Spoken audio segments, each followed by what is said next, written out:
I'm a little confused to see what you want me to do. I'm sorry. Go right ahead. The recording's been started. Okay. All right. Yes. So yeah.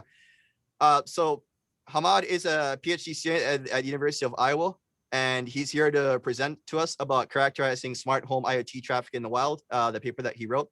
Take it away, Hammad. Thank you very much for having me, Judah.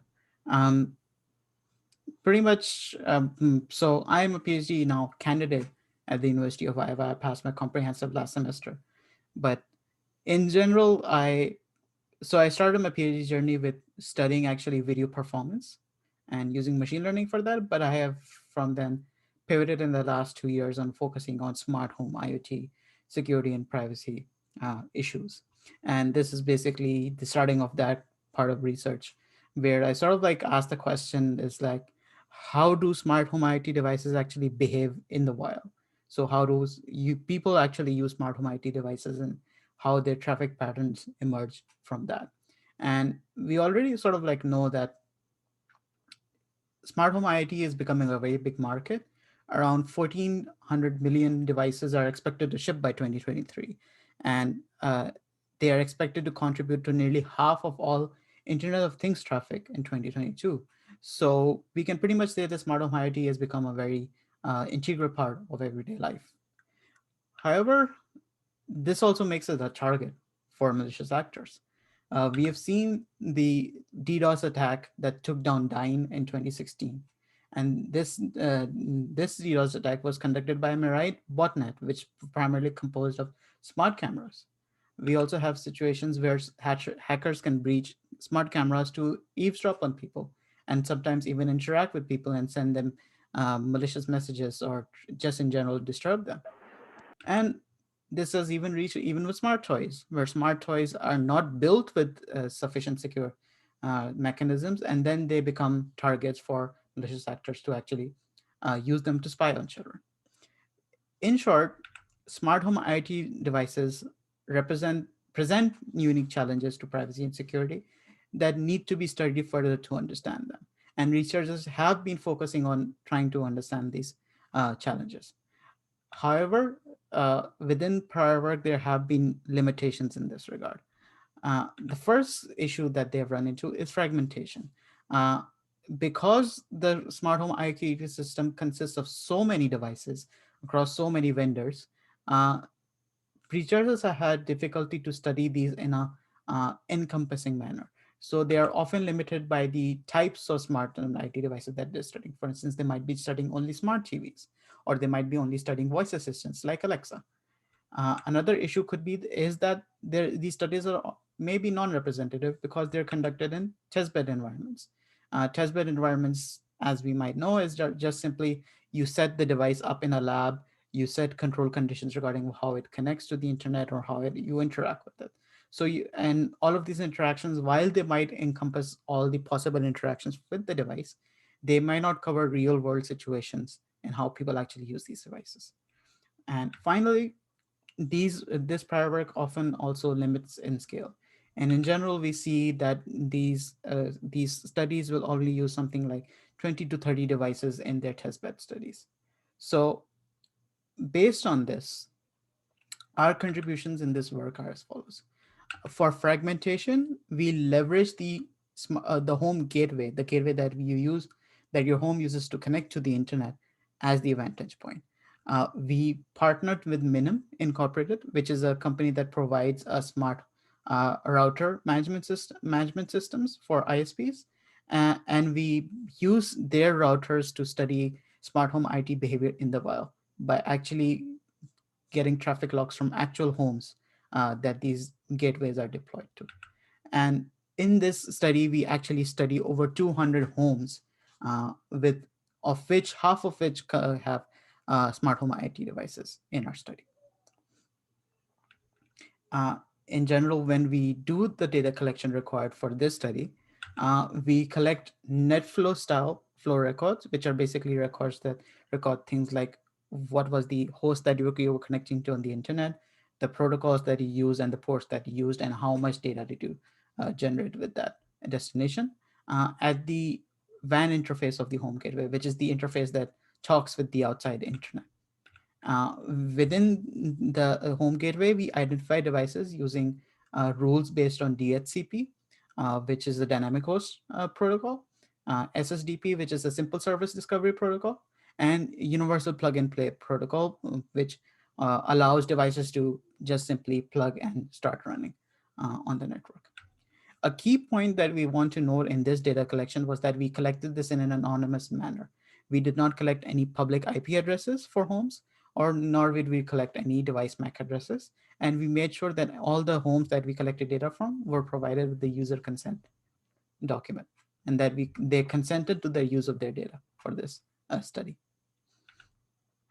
In general, in our data, the amount of data that we collected was as follows.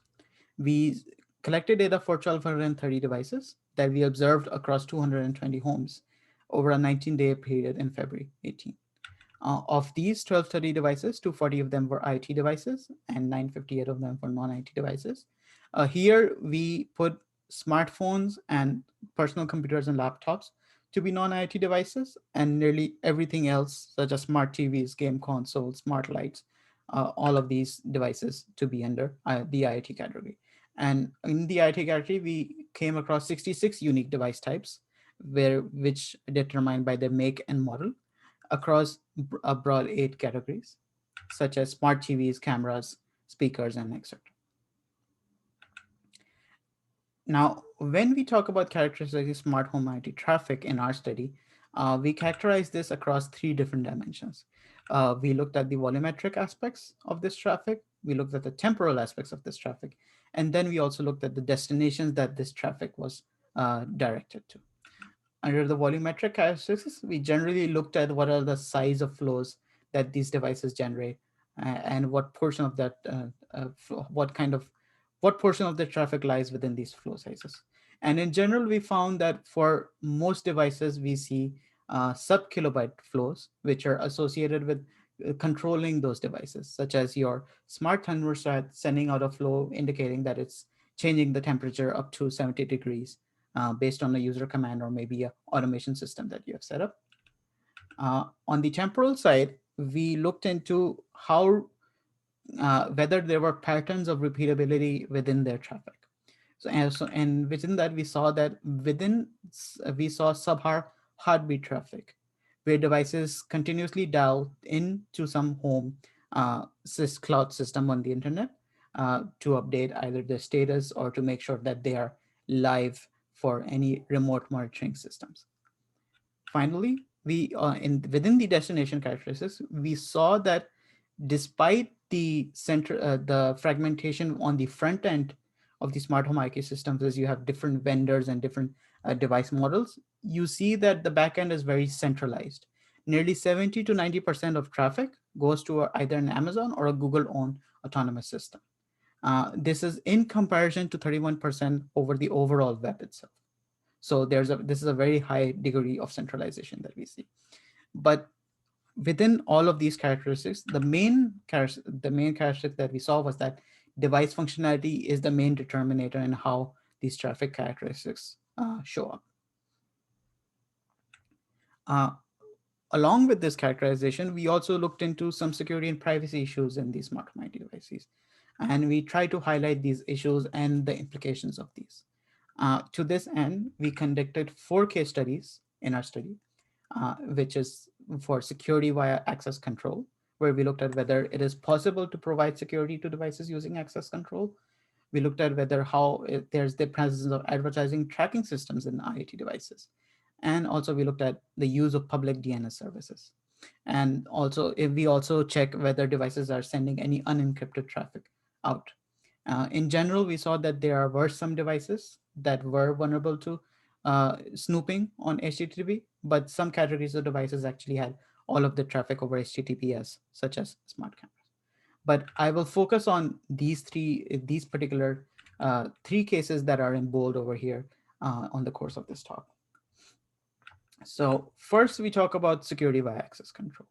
So based on prior work actually recommends that you provide some sort of internet access control for smart home IoT in order to prevent them from accessing unknown hosts or malicious hosts actually accessing those devices. So what this means is that any device that connects to the internet only connects to a specific set of hosts on the internet for which is relevant to its functionality. Uh, to this end, and there's a recent RFC that has been ratified, which is called a manufacturer uses description by device manufacturers. What this basically means says is that device manufacturers actually define these lists of hosts for each device that they sell out to market. Currently, however, this manufacturer user system, because it is relatively new, is not being adopted completely by the industry. So research tools have been built to actually build these manufacturer user descriptions based on the device traffic that is seen, which in particular we are using Mqtt, which was a research device, a tool that was built and presented at IoT S&P 18. And what this tool actually does is that it uses a certain amount of traffic that you provide to it to build a manufacturer user description, and then we can then use this descriptor that is built to test for its acceptance. So we do this by over a period of the day. We first use this at first 72 hours of traffic to build this MUD, and then we test across the length of our data set to see if how many hosts would have been accepted by this MUD if it had actually been deployed in the system. In general, what we saw in this case was that there were generally high acceptance rates for this mud-based ACL. What this told us was that for the most part, smart home IT devices do connect to a very limited set of hosts, which can be profiled and then be used to build an access control list. However, we did see some drops in this acceptance over a couple of days. We note that this specifically happens for health and wearable devices. And upon closer inspection, we found that this was actually due to Apple Watches, which were accessing unseen hosts, which were simply changes of name from their generic, from the host that we saw in actual traffic that was used to build the MD, which was, and this was due to the load balancing systems that we were using. In general, MUDs can help in access control, but they will require more work to account for more dynamic traffic or cases where host names or IPs change very quickly due to load balancing measures that might have been taken. Next, we go on to looking at advertising and tracking within the smart home IoT. In general, what we want to do over there is we want to see whether is there any form of advertising or tracking going on in smart home IoT. And we know from the current web studies on web advertising and tracking that these represent serious privacy issues. There you go. So what we do is that we actually see whether we can detect such hosts using the block list used by Pi-hole, which Judah mentioned when he was setting up his devices. And in general, what we found was that within the data that traffic that we looked at, 5.9% of smart TVs hosts accessed unique hosts that were advertising and tracking, followed by 3.1% for game consoles and 2.9% for smart assistants. Note that this is just a low bound because Pi-hole block lists are not typically made for smart home cases. They are trying to improve upon them, but currently you cannot say that those lists cover all possible cases of advertising and tracking the system. And furthermore, they may not even cover cases where there's first party tracking that is going on within the systems. So if your Google is using your Google Assistant to track you in some way, that may not be captured because it might be tied into actual functionality in some form. But in general, across this study, we saw that DoubleClick and Google syndication domains were prominent, accessed across devices categories. In general, we can see that online tracking has reached smart home IoT devices. Manufacturers or system builders for these devices are see some possible benefit in using these devices for tracking, and we need to make more study this phenomenon more in order to provide solutions to solve for this. So next, finally, we come to the actual reason why I was called here was that the use of public DNS services within these devices.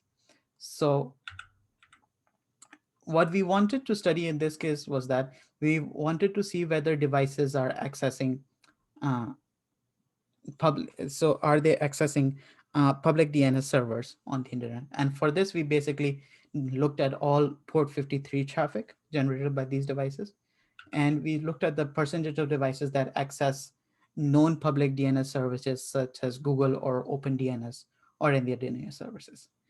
In general, we found that 40% of game consoles and 70% of smart TVs access public DNS service. And if you even look back, smart assistants actually access 98% of smart assistants were actually accessing uh, public DNS services. Now, why would they actually access these services? And basically, what I said was that 90, Google DNS is the most prominent in this case, with 98% of smart assistants using Google DNS. And in general, these devices will hardcore DNS service to avoid local ISP DNS issues. It is generally felt that ISP DNS services are lacking in many aspects. So when people that may be having issues with this devices not being able to connect because the ISP DNS was faulty will actually not blame the ISP, they'll actually blame the manufacturer for these problems, because there's an expectation of that smart home ID devices are just plug and play. So if there's any wrong with it, it's the manufacturer's fault. And even with that, there are other cases like geo locking content, which requires that they hardcode DNS services that they will use to ensure that they are not providing any content that is geolocked, for instance. Uh, but the casualty of this hard coding means that DNS level blocking for security and privacy issues through Pi-hole, for instance, becomes ineffective. So if your device is not listening to your Pi-hole, you're not going to be pretty much doing anything about it. So what we want to do is also look into how could we enforce local DNS storage, which brings us to the article that Julia read and then decided to call me over. Uh, they called me over. They thanked me for that research, and apparently, when this article got shared on Hacker News, it got into the top 10 page at some point, which sort of like drove a lot of interest into this. And was basically by Labzilla, the blog Labzilla that actually wrote this article. And you can go over there and actually check out what are the solutions that they say about enforcing Pi-hole. But I'll talk about them in a very short manner over here. Is that how would you actually go about enforcing this local DNS for smart home IT? The main thing that you need to do in this case is you need to route all DNS traffic that is coming from your devices to a local DNS server, which in this case is your Pi-hole. And you would need to generate 3 rules for this. The first rule is a NAT port forward, which will direct all device DNS queries, that is essentially traffic that is generated by devices over port 53, to the local DNS server. Next, you will ensure that your actual DNS server is actually able to access DNS services on the outside internet, which is essentially an exemption from the first rule. And finally, you will also put an outbound NAT rule that will trick all devices to see that if they access an internet DNS source, they are being given the IP address of the local DNS server, which makes them believe that this is actually the DNS server that I'm supposed to be talking to. However, there's a caveat to this. DNS over TLS and HTTP, which is becoming much and more common as it is recognized as a possible security solution to prevent DNS snooping over the internet, will mean that you cannot redirect queries to Pi-hole because this will break the security of the system. Because TLS requires you to use certificates, and then those certificates have to be authenticated, you will not be able to authenticate the certificates for, let's say, Google DNS or any Open DNS server that is being used. And then at the same time, you cannot even block this traffic, because if you block this traffic for going to ports to 443 or 80, you might be breaking a lot of your typical internet usage on this regard. So what is the possible solution to this? Is to possibly you just say that I will not let you access a public DNS server. You will basically maintain some sort of list of public DNS IPs and or hosts, and then you will keep checking all of your connections whether if there are connections that are catered to those servers, and you will just simply block those, except by maybe Pi-hole, which needs to access the services to get actual DNS responses. In general, now I will just conclude this talk with just laying down some key findings.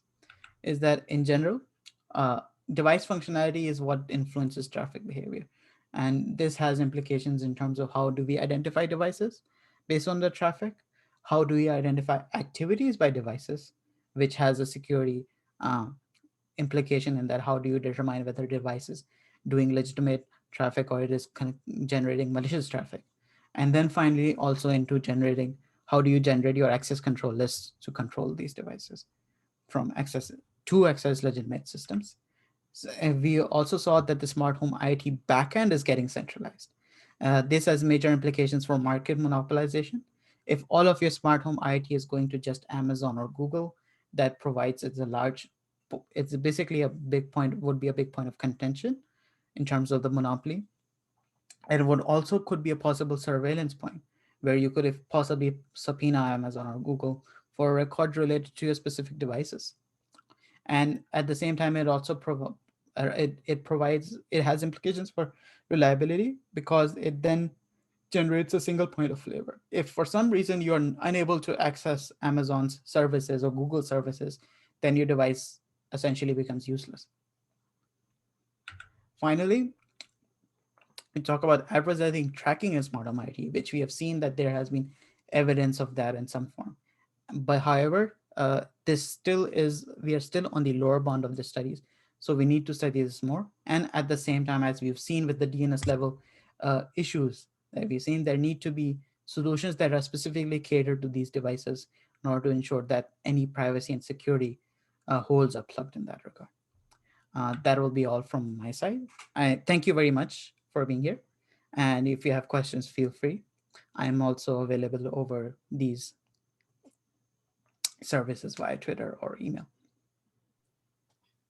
Thank you very much for your presentation, Hammad. At this point, we'll open it up to questions. We kept the presentation short and sweet about the length of a podcast so that people can get done with work and then move on to dealing with their families or whatever else they have to do for the evening. Yeah. But if you have any questions, please, by all means, either go ahead and put them in the chat or unmute yourself and fire away. Thank you.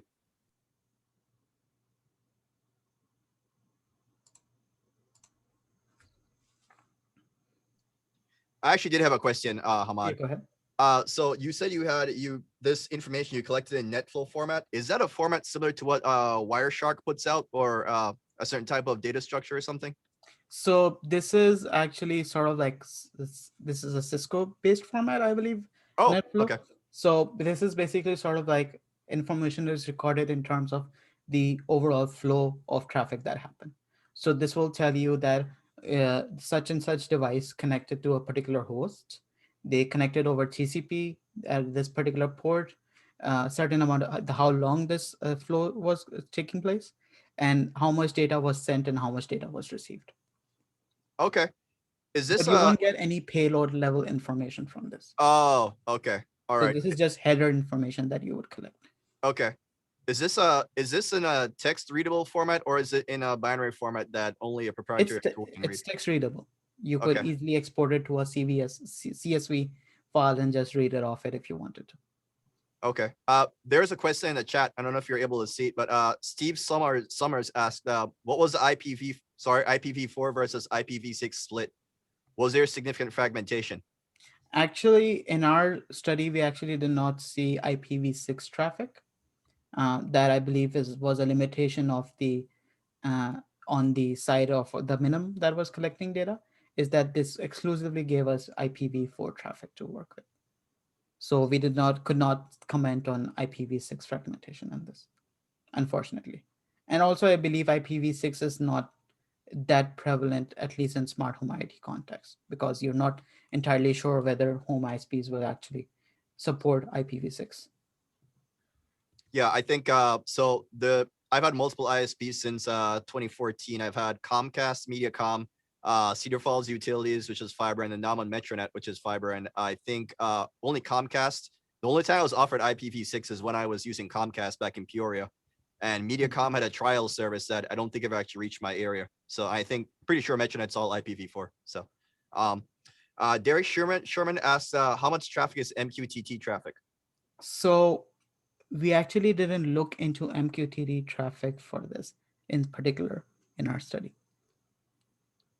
because we weren't necessarily focused on more on the operational aspects as much as we were focused on possible security and privacy implications on this. And we were more interested in terms of more behavioral aspects rather than more nitty-gritty stuff, fortunately. For those of us who are unfamiliar with MQTT, what is that? Can you? That is message queuing transport.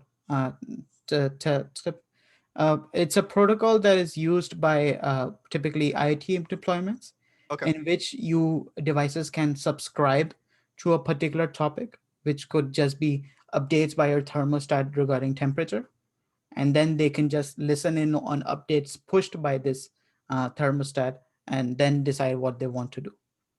So this can be things like, you can also even send commands over this protocol.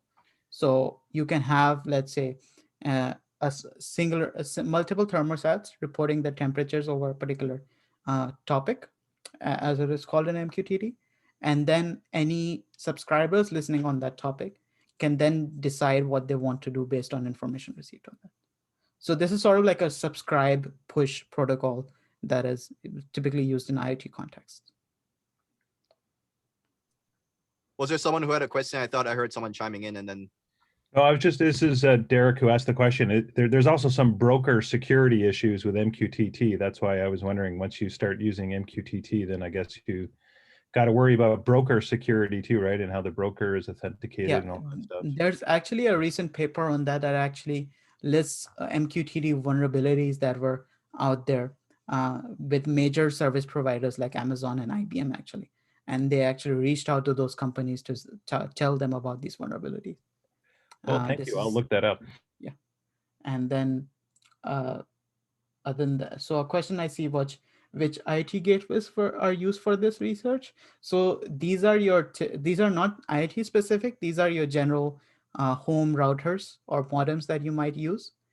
These were specific routers that were flashed with the firmware provided by Minim, which allows them to basically have more centralized control over these devices. And they provide insights like how much bandwidth specific devices are using, at what times are they active, and they are looking into providing more smart functionality, like actually providing DNS filtering services on those devices. They've been growing pretty fast, and they have been having contracts with multiple ISPs to provide their routers with their management solutions.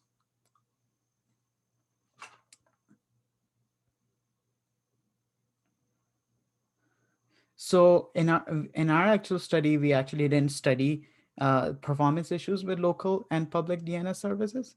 And we generally, you would assume that local DNS would be much faster in terms of if it has the cache queries within it. But I would, in our study, we don't actually look at the efficiency of performance. We did not. So did you look into how many IT devices still use default usernames and passwords? We did not have that level of information on the devices because this was anonymized, and we were particularly just looking at the outgoing incoming traffic at the WAN interface. So we did not go into those kind of specific details. But there are studies out there that actually look into this kind of information. I believe Zakir Duramarik at Stanford University leads a lot of this research through his Census IO system. So let me also write that down, census.io is what they basically, they lead a lot of privacy, that kind of research that looks into whether devices have default username password interfaces open like FTP. And a question over here I see is that, were the IoT devices using NTP? If so, whose servers were they using? On the NTP traffic that we actually looked into in based on cursory looks, was that they generally used ntp.org lists. They did not go into very specific NTP services as far as we saw. So if it's any IP addresses that could be returned by ntp.org were used. There was no specific NTP service that they were using. Hammad, do you find that Google devices tend to use Google DNS servers? I think that's 8.8.8.8, right? Or Yeah. and that Amazon devices tend to use different services. Do you find a lot of correlation between DNS servers being used and the origin of the device? Yes, actually. So for a lot of the Google devices that we have in there, so specifically when we go back to the smart assistants that we saw in that, this in the smart assistants, you see that a lot of devices out there are actually Google assistants. So with the 98% coverage over that over here, you primarily see that they're using Google DNS services. But there is a strong correlation for Google devices to use Google specific services. In the case of Amazon, it's a bit of a spread. So so Amazon by itself, I don't, as far as I've seen, they have not specifically go for more basically public DNS services. It's often the apps within those devices. For instance, if you have an Amazon Fire TV and that's running a Netflix app, Netflix itself actually uses hard-coded DNS services. Oh, Because okay. in that specifically because Netflix offers different kinds of content for different regions. So it needs to make sure that it's accessing one single truth for the location that you're actually accessing Netflix from. That's fascinating. I never actually considered that. Yeah. And you would actually, there are a lot of VPN services that advertise that you will be able to access geolock content using their VPNs because they're directing all traffic, including DNS traffic from your system over there. Okay. Did you see much use of Quad 9 or any other type of public DNS server besides Google DNS? Because you mentioned centralization in terms of Google and Amazon, but as far as I know, I'm not aware of Amazon having any public DNS services. So aside from Google DNS, which other public DNS providers did you see? So as far as we saw some use of open DNS services. So as some of the servers over there that when we did a reverse lookup on those IP addresses, we saw them to be open DNS server listed on open DNS. And from others, we saw a bit of something like use of like Comcast DNS, which you could assume is just your generic typical. They're actually accessing public DNS services that were given by their ISP over there. Okay. What actually also these minimum routers also do, they also run a local DNS service. So any devices that are accessing them can actually access the local DNS resolver. And this is what they use to actually provide their own DNS filtering service to provide parental controls and blocking of sensitive sites. Okay. For devices like game consoles that you mentioned the Fire Sticks that have the apps that use their own hard-coded DNS. Yes. I've heard, and I'm not too sure about this because I've never actually developed games, but I've heard that a lot of games also use not only well, not with DNS servers, but they use just raw IP addresses for their servers. Yes. Yeah. So what usually happens is that depending on the type of game, you would basically be connecting to some coordinator on your cloud side, which will then give you a set of IP addresses that you will directly connect to. Because in games, online games, speed is the priority. So they do not want to go through the hassle of going through DNS services. And often also what happens is that game consoles, gaming sessions are often limited to one IP address on which, let's say, the server side of the game is running. So they would not basically going through multiple IP addresses in a time. Okay. Yeah. So they don't necessarily need to access DNS, at least for the gaming portion of this. But we know that a lot of game consoles are now also media centers with Netflix and all of those applications. So you also see that kind of use, which leads to then their use of hard-coded public DNS servers. Okay. Okay. Are there any other questions? Oh, there's one. Brooke asks, would you be still be able to use DNS security extensions, example DNSSEC, if you use local DNS? That would depend upon whether the device supports DNSSEC. So you should, as far as I know of DNSSEC, you should be able to use those extensions. It was actually something that Minim was looking into at the time, still using something like eDNS or DNSSEC, but it usually is dependent upon whether the router firmware supports DNSSEC and whether the devices themselves support DNSSEC in some form. I don't, so except for devices that I'm using for testbed, for experimentation, for research, I actually don't have a lot of IT devices in my house. And this is, it's sort of like, it's also a function of student life.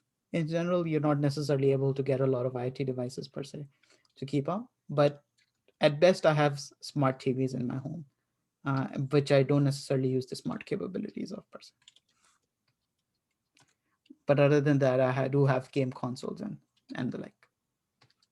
But I would not necessarily trust IT devices in my home unless I was sure I could secure them against the threats that I actually know about, like accessing unknown IPs or accessing DNS services that I actually approve of. That.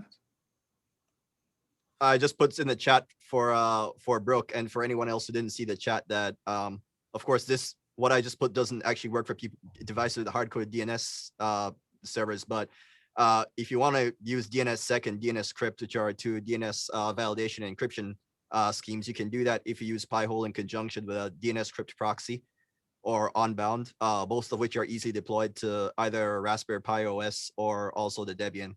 That's what I use on my end. I use DNSCrypt plus Pi-hole. Sorry, DNSCrypt proxy. Sorry, plus Pi-hole. So yeah. Yeah, Unbound post proxy, that's something that I've heard being used by people as DNS within their systems. Yeah, it's pretty cool. It's a recursive local DNS resolver. Mm-hmm. So it actually, every time you ask for an URL, it'll actually go and find the actual root server Mm-hmm. that controls that domain. So it becomes an local authoritative server, so to speak. But for me, it's just been a major pain to set up. It's been on my to-do list to set up on my end for a while, and I just haven't gotten around to it. So which also sort of like speaks to how DNS has sort of like become broken over time. Is that there's a lot of these security extensions that the people have developed for DNS, but they just don't get deployed in the real world because it's either a major hassle or people actually see the value in leaving DNS relatively unprotected. Because ISPs would be interested in what DNS queries are you accessing, and locally developers can actually kind of use that information for certain context. awesome. Any other questions?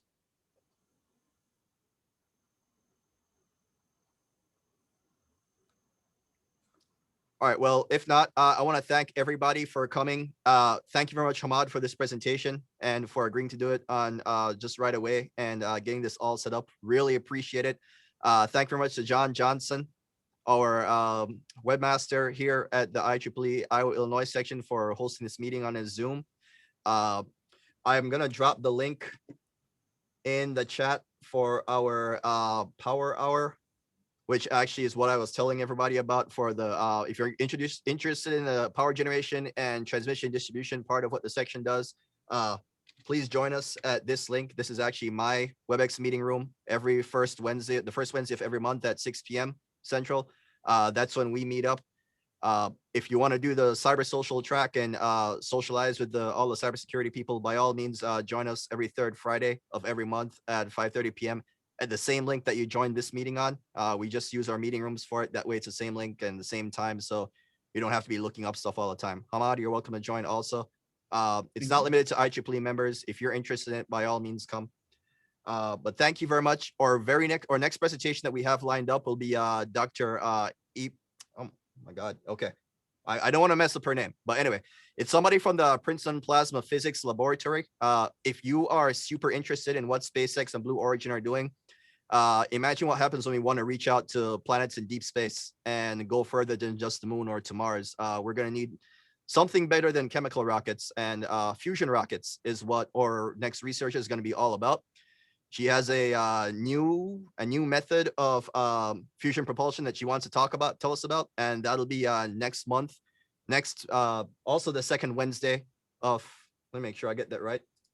Yeah, second Wednesday of the month, on second Monday of the month. I'm sorry. Well, second Monday of the month in March. She'll be talking to us about that. Same time and same link. So thank you very much, everyone. Take care. Have a good evening, and thanks again, Hammad. Thank you very much for having me. Okay. Bye bye. See you.